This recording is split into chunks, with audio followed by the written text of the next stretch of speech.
सब देखने और सुनने वालों की खिदमत में मोहब्बत भरा सलाम। इरफान अहमद खान साहब हमारे साथ है। खान साहब, कल कुछ वीडियो मेरी नज़र से गुजरी और वहाँ जो ब्रिगेडियर भेजा गया है या आईजी है, उनके मतलब जनाब ऐलान किए गए कि जो इनको गिरफ्तार करेगा करोड़ रुपए के इनामात दिए जाएंगे। तो कौन करेगा गिरफ्तार इनको? नहीं, ये ऐलान किसकी तरफ से हो रहा है? ये पब्लिक जो है वो कर रही, कश्मीरी पब्लिक जो वहां पे बैठी हुई है इंग्लैंड में, कि हम करोड़ों में इनाम देंगे जो ब्रिगेडियर को या आईजी को गिरफ्तार करेगा। जी, ये तो लोगों को उभारने वाली बात है। जो लोग कश्मीर के अंदर इस तहरीक में हिस्सा ले रहे हैं, उनको मजीद प्रवोक किया जा रहा है कि वो इस हद तक हमले करें कि पुलिस गिरबानों से जाके पकड़ना शुरू कर दे या ब्रिगेडियर को जाके हाथ डालना कोई आसान काम तो नहीं है। बजाय इससे कि अमन की तरफ जाया जाए, अमन की कोई राह तलाश की जाए कि भाई जिससे मुल्क के अंदर अमन की फिजा कायम हो, बजाय इससे बात को बढ़ाने के उसको किसी तरह समेटा जाए और जो उसका हल है वो निकाला जाए मसले का। और मसला कोई इतना बड़ा नहीं है, ये तो एक कहना चाहिए कि जाहिलाना बात है जिन बातों के ऊपर पाकिस्तान के अंदर इसके अंदर आजाद कश्मीर के अंदर लड़ाई हो रही है। और जो नीलम एयर पे वो है स्टेडियम, उसके अंदर फौजी हेलीकॉप्टर ही है वो ला के उतार दिए गए हैं कि भाई किसी पर फौरी तौर पर कहीं मूवमेंट करनी पड़ जाए। मतलब जैसे एक बड़ी जंग की तैयारी की जाती है, इस तरह एक सिविल तहरीक को रोकने के लिए वहां पर तैयारी की जा रही है। इससे मामला बढ़ेगा, ये काम होगा। हर सही शोर को बात नजर आ रही है कि ये बात बढ़ाने वाली बात है। अब जबकि एक हेलीकॉप्टर गिर भी गया, उड़ने के मान बाद गिर गया, कहा जा रहा है कि टेक्निकल खराबी थी। जब उसको ला के वहां लैंड किया गया था उस वक्त किसी टेक्निकल खराबियों का नहीं पता लगा। अब ये तो दिन ब दिन बात जो है आग फैल रही है, जिससे मजीद मुल्क के अंदर आग लगेगी और दुश्मन जो है इससे फायदा उठाएगा। बदकिस्मती की बात यह है कि उस खत्ते के अंदर ये लड़ाई हो रही है, उस जमीन पर लड़ाई हो रही है जो पहले ही जिसे कहते हैं तकसीम शुदा ख्यालात रखते हैं, जहाँ पर पहली मुखालफत और जब जो दुश्मन है वो बिल्कुल साथ हमसाये में बैठा हुआ है, वो यकीनन इससे फायदा उठाने की कोशिश करेंगे, मजीद यहाँ पर आग लगाएंगे। दूसरी आग अफगानिस्तान में लगी हुई है और वो भी केपी के साथ इनका सूबा मिलता है और जो कुछ भी अफगानिस्तान में होगा यहाँ के वहां असरात पैदा करेंगे, वहां के यहाँ असरात ये पैदा होंगे। जब किसी चीज को बढ़ाना हो, किसी चीज के अंदर मजीद अलाव की कैफियत में लेके जाना हो आग को, तो फिर जाहिर है कि इधर उधर से जो है लोग हिस्सा डालते हैं और इसी कैफियत के अंदर ये दिन ब दिन खिता जो है वो बढ़ता चला जा रहा है। एक मगरबी तबज़ारनिगार ने जो बात लिखी है उसके अंदर बज़ाहिर ये एक वजन मालूम होता है कि इस खत्ते के अंदर पख्तूनिस्तान बनाने का फैसला है वो कर लिया गया है। इसीलिए वो कहते हैं कि अफगानिस्तान से हर किस्म की गुफ्तगू करने के बाद, हर किस्म की सुलहजोई करने के बाद, हर किस्म की ऑफर देने के बाद अगर अफगानिस्तान के जो तालिबान है वो तो राह रास्त पर नहीं आते, फिर आपने चीन को भी डाल के दे लिया कि भाई शायद चीन के साथ इनकी तिजारत अच्छी चल रही है, इनके ताल्लुकात, चीन काफी बड़ी इन्वेस्टर वहां पर कर रहा है अफगानिस्तान में। चीन बीच में डरा कि पाकिस्तान और अफगानिस्तान के ताल्लुकात ठीक हो जाए, लेकिन वो भी उसमें भी कामयाबी हासिल नहीं हो रही। तो इसके पीछे यकीनन कोई बड़ा आलमी मंसूबा है जिसके अंदर वो अफगानिस्तान के अंदर जो पश्तूनिस्तान है, जो पख्तून बेल्ट है, क्योंकि पख्तून दोनों तरफ है, सुबह खैबर पख्तूनख्वा में भी पश्तो के लोग हैं और काबुल वाली साइड पर भी पश्तो के लोग हैं। एक सुबह पख्तूनिस्तान बनाने की कोशिश की जा रही है। ये सब इसका ताल्लुक उस अमल से है, इसलिए आप जितनी भी कोशिश कर लें उसको जो है वो कामयाबी मिलने के इम्कान नहीं है। अब तबसरा यही कहता है कि पाकिस्तान को माशी तौर पर बिठा दिया जाएगा और कि पाकिस्तान जो है वो माशी तौर पर किसी तौर इस तरह बैठ जाए कहीं भी मुकाबला ना कर सके। और जो फिगर्स उन्होंने पेश किए हैं उसके अंदर जो पाकिस्तान की बाज अहम 13 खरब डॉलर की वो कहते हैं सनतें पाकिस्तान के अंदर बिक गई हैं। लोगों ने अपनी सनतें बेच दी इसलिए कि सनतों पर खर्च करना पड़ रहा है, प्रॉफिट नहीं आ रहा। तो वो कहते हैं ये पैसा बेच के इन सनदों को बेच के तो हम क्यों ना बैंक के अंदर रख दें, तो कम से कम प्रॉफिट तो आएगा। और ये वो कहते हैं खतरनाक फिगर है जो आम पाकिस्तानी की समझ में नहीं आता और ना उनको बताया जा रहा है। एक लोकल सनतकार जो है बजाय इसके कि अपनी सनत वो सब दे, वो कहते हैं हम नुकसान में सनतें ज्यादा दे तो राज नहीं कर सकते, इसलिए 13 खरब रुपए की डॉलर की वो कहते हैं सनतें बेची उन्होंने, बैंकों में पैसा जो है वो रख दिया हुआ। और दूसरा ये है कि जब वो कहते हैं पैसा सर्कुलेशन में नहीं होता तो लाजमी उसकी स्टॉक एक्सचेंज पे और मैशियत के ऊपर फर्क पड़ता है। पाकिस्तान की जो माशी तरक्की है वो 0.1 वो कहते हैं, पाकिस्तान कहता है 3% है, वो मजमून नगार फाइनेंशियल टाइम वाला इसको तस्लीम नहीं करता। तो वो बताते हैं कि पाकिस्तान को दिन ब दिन ऐसी तरफ लेके जाया जा रहा है उसको माशी तौर पर, क्योंकि फौजी तौर पर इस कदर ताकतवर है कि वो उसको मुकाबला करना या मजीद हलाकतें करवा के किसी पे कब्जा करने वाली कैफियत में पाकिस्तान एटमी ताकत है तो कोई कामयाबी हासिल नहीं होगी, इसलिए इसको माशी तौर पर जो है दबाया जा रहा है। और उस वक्त को पुर करने के लिए जब पाकिस्तान माशी तौर पर बैठ जाए, ये साथ के ममालिक जो है जहाँ जिन ममालिक में आज़ादी की तहरीकें चलवाई जा रही हैं, इन सबको फिर उस वक्त एकदम खड़ा कर दिया जाएगा, फ्रंट पे लाया जाएगा।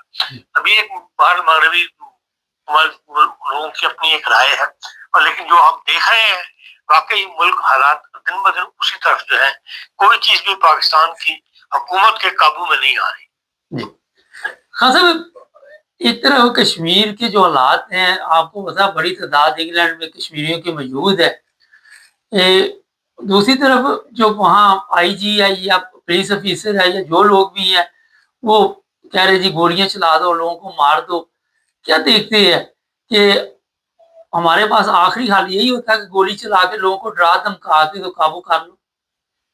देखिए, हम शुरू में ही जो है ना, क्योंकि मुजाहिरीन सड़क पर आने वाली पब्लिक आम तौर पर गरीब शहरी होते हैं, तो उनको धमकाने के लिए, उनको करने के लिए हम ज्यादा शुरू में ही सख्ती की तरफ चले जाते हैं, बजाय इसके देखना चाहिए मामला क्या है।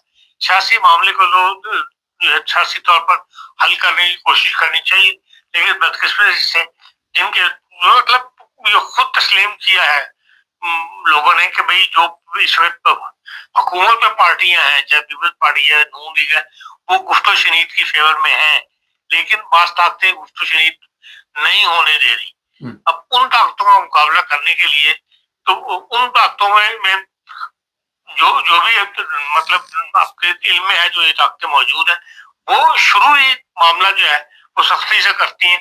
वो समझते हैं कि हम अपनी ताकत की पावर से जो है दबा लेंगे लोगों को, और जहाँ से मामला जो है बिगड़ता चला जाता है। मतलब इसमें जो अभी मेरे पास इतला है जी, अब उनके तमाम मुतालबात मान लिए जाएंगे, बातें शुरू कर दी गई है पार्लियामेंट में, तो इतना करने के बाद फिर इस तरफ क्यों आया जाता है? यानी क्या बात मान ली जाएगी? एक चीज कलरम करार दी है, वो कहते हैं वापस लो, उसको वापस लेने में क्या हर्ज है? उसमें क्या नहीं कुछ तो शरीर की जरूरत है, सवाए वक्त टालने वाली बातें और कुछ भी नहीं। आपने एक तंजीम को, एक तहरीक को कलरम करार दे दिया, दुश्मन मुल्क करार दे दिया, वो आपने वापस लेनी है कि वो वहां के मुकामी शहरी है, नौजवान है, उनकी एक सोच है कि भाई 12 सीटें जो है वो नहीं होनी चाहिए, मुहाजिरीन की जो है। आपने सिर्फ उसको 12 सीटों खत्म करने की बजाय आपने तंजीम को वो मुल्क दुश्मन करार दे दिया। मतलब हर एक पे गद्दारी का लेबल लगा देना, पख्तून गद्दार, फलाना गद्दार, कोई भी हक के लिए कोई कवानीन के मुताबिक भी आवाज उठाए तो वो भी गद्दार, और जो ताकतवर लोगों के मुताबिक चलेगा वो गद्दार नहीं। तो ये अभी जो आपने थोड़ी देर पहले बात बताई, तो हालात इस तरफ खतरनाक तरीके से जा रहे हैं। तो जब अवाम के दिलों में नफरत पैदा हो जाएगी तो आपका क्या ख्याल है कि दुश्मन ममालिक के लिए आसानी हो जाएगी? जाहिर बात है, दुश्मन ममालिक के लिए खुद रास्ते पैदा करते हैं, उनको खुद पगडंडियां बना के देते हैं कि वो इन रस्तों पे ऊपर हमारे मुल्क के अंदर मामलात के अंदर मुदाखलत करें, उनके अंदर दाखिल हो। उनको ऐसे हमदर्द मिलने में आसानी हो जाती है जो हुकूमत के सताए हुए होते हैं। हाँ, ये बताइए कि क्या देखते हैं कि कितने दिन तक ये मामला आपके ख्याल में तय हो जाएंगे? लेकिन मुझे तो ये डर पैदा हो रहा है कि ये इस तहरीक को मजहबी रंग जब इनके हाथ से बात निकल रही होगी, ये इसको मजहबी तहरीक का रंग दे देंगे, 4 ملا خرید کے لے آئیں گے میدان کے اندر اور پھر ایک نیا فساد جو ہے وہ ملک کے اندر دوبارہ شروع ہو جائے گا. تو یہ کب تک چلتا رہے گا اسی طرح ملک؟ یہ ملک 70 سال ایسے ہی چل رہا ہے اور ابھی تک کوئی اس میں ایسی لیڈرشپ نہیں آئی ہے، وہ نہیں آئی جو ان حالات کو درست کر سکے. دن ب دن جو ہے وہ اسٹیبلشمنٹ کا ہاتھ مضبوط ہوتا جا رہا ہے اور پھر اسٹیبلشمنٹ بھی جو ہے وہ جس طرح ملک کو چلانا چاہتی ہے چل سکتی ہے. جب تک سیاستدان اسٹیبلشمنٹ سے تعاون کرنا نہیں چھوڑیں گے اس وقت تک اسٹیبلشمنٹ کو جو ہے وعدے نعرے رہیں گے اور ان کو ایسے لوگ ملتے رہیں گے جن کے سیاسی مورے چہرے جو ہے وہ سامنے عوام کے سیاسی طور پر سامنے ان کو رکھیں اور پالیسی جو ہے وہ پھر گیٹ نمبر 4 کی چلے. اصل ایران جنگ وہ تو دوبارہ کام خراب ہو گیا کل سے. ہاں جی کل سے، کیونکہ ٹرمپ صاحب نے پہلے تو ایک ٹویٹ کیا اور اس کے بعد انہوں نے فوکس نیوز کو جو انٹرویو دیا اس میں بتا دیا کہ بھی ایران جو ہے وہ وقت ضائع کر رہا ہے. ہمیں نئی سے نئی امید دلاتا ہے کہ ہاں مذاکرات جو ہے وہ کامیاب ہو جائیں گے، ہم آپ کی بات مان لیں گے اور اس سے ہم ایک نئی امید لے کے بیٹھے تھے کہ ہاں اب مذاکرات جو آج کل کی بات میں ہے. لیکن عملاً جو ہے یہ وقت ضائع ہو رہا ہے اور وہ معاہدے کی طرف ہم نہیں جا رہے. ایران کا مسئلہ یہ ہے کہ ایران کے اندر پاسداران انقلاب اس وقت سب سے زیادہ پاور میں ہے. اس وقت نہ آرمی پاور میں ہے نہ سیاستدان پاور میں ہے. اس وقت پاس جو میدان جنگ ہے اس کے اندر پاسداران انقلاب یا جو خاتم الانبیاء بریگیڈ ہے ان کی بات چل رہی ہے. لیکن حکومتوں کے درمیان تو جو گفت و شنید ہوتی ہے وہ حکومتیں ہی کرتی ہیں، سیاسی نمائندے کرتے ہیں اور وہ بات جو ہے ایک ڈیلے کا مطلب ذریعہ بن رہی ہے. مقصد بات جو ہے فائنل نہیں ہو رہی. تو کیونکہ 3 بھارت جو ہے ان کا مذہبی رہنما جو بھی ہے اس وقت ان کی جو ایک مشاورتی کیبنٹ ہے، مشاورتی کونسل ہے، اس سے بھی وہ مشورہ کرتے ہیں، وہاں سے فائنل ہونا ہوتا ہے. لیکن اس وقت جو مغربی مبصرین بتا رہے ہیں وہی بتا رہے ہیں کہ پاسداران انقلاب کسی کی سن لو یہ ان کے ہاتھ میں پاور ہے جس کی وجہ سے یہ ڈیلے جو ہے ہوتا چلا جا رہا ہے. ورنہ کئی دفعہ ڈرافٹ جو ہے وہ فائنل ہو گیا، فائنل اسٹیج تک پہنچ گیا، لیکن پاسداران انقلاب نے پھر نہ کوئی اس میں ایسی رکاوٹ کھڑی کر دی جس کی وجہ سے یہ معاملہ دن ب دن جو ہے بڑھتا جا رہا ہے اور جس سے امریکہ کو ایک افسر پیدا ہو رہا ہے کہ بھئی یہ ہمیں وقت لے رہے ہیں ہم سے اور یہ اپنی تیاری کر رہے ہیں، تو جس کی وجہ سے دوبارہ لڑائی کے امکانات جو ہیں وہ دن ب دن بڑھتے چلے جا رہے ہیں. تو ٹرمپ بھی تو روزانہ کوئی نہ کوئی نئی ریکوائرمنٹ لے کے آ جاتے ہیں. دیکھیں وہ اس کا سیاسی بیان علیحدہ ہے لیکن وہ جو معاہدہ جس معاہدے کی طرف وہ جانا چاہتا ہے اس معاہدے میں اس نے کہیں ابھی رکاوٹ کھڑی نہیں کی. وہ چاہتا یہی ہے کہ ہاں ایران کے ساتھ ایک معاہدہ ہو جائے اور ہم منا کر سکیں، مطلب جنگ کے حالات سے بچے رہیں. لیکن ایران جو ہے وہ کسی طرح حزب اللہ کا ساتھ چھوڑنے کے لیے تیار نہیں ہے. تو یہ بھی ایک بہت بڑا پوائنٹ ہے کہ بھئی اسرائیل جو ہے وہ حزب اللہ کو ختم کرنا چاہتا ہے. وہ چاہتے ہیں اس ایران اور حزب اللہ کے درمیان آپس کا جو تعلقات ہے جو جگاڑ بنا ہوا ہے لبنان کے اندر وہ ختم ہو. لیکن اس کے لیے ایران کی قیادت ہے یا پاسداران انقلاب ہے جو بھی ہے وہ اس وقت ایران اس کو حزب اللہ کو کسی صورت چھوڑنے کے لیے تیار نہیں ہے. جو ایک اور رکاوٹ جو اس معاہدے میں سامنے آ رہی ہے وہ یہ بھی ہے. اور کافی حد تک ٹرمپ صاحب نے اسرائیل کو راضی کیا ہے کہ وہ ان معاملات کے اندر جو معاہدہ کر رہا ہے ٹرمپ اس کو کر رہے تھے اور حزب اللہ کے ساتھ پر حملے جو ہے وہ بند کرے. وہ اسے مکمل بند نہیں کیے لیکن اس طرح کے حملے میں مطلب رک گئے ہیں جس کے شروع میں ہوئے تھے. خان صاحب ابھی ایک بات آپ نے شروع میں بتائی کہ پاکستان نے ایٹمی طاقت ہے تو اس کو اس طرح تو ختم نہیں کیا جا سکتا، اس کے اندرونی حالات خراب کیے جاتے ہیں. تو یہ چیزیں ایرانی بھی تو دیکھتے ہوں گے کہ اگر ہمارے پاس ایٹمی طاقت نہیں ہوگی تو ہمارے لیے بھی یہ امریکہ آرام سے نہیں بیٹھے گا، اسرائیل نہیں بیٹھے گا، مشکلات پیدا کرتا رہے گا. اس لیے وہ یورینیم کے اوپر کسی قسم کے کوئی معاہدہ کرنے کے لیے تیار نہیں ہے.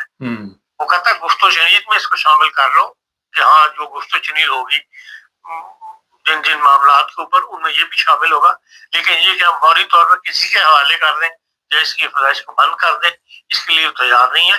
اور بعض مسئلین یہ بتاتے ہیں کہ ایران کی جو آج کی پالیسی ہے، جو جن باتوں اور سختی کے ساتھ عمل درآمد کر رہے ہیں، یہ گائیڈ لائن ایران نے پاکستان کو بھی دی تھی کہ بھئی آپ کے اوپر ایسا وقت آ سکتا ہے، اس لیے ان معاملات کے اندر کسی سمجھوتے کی طرف آپ نے نہیں جانا.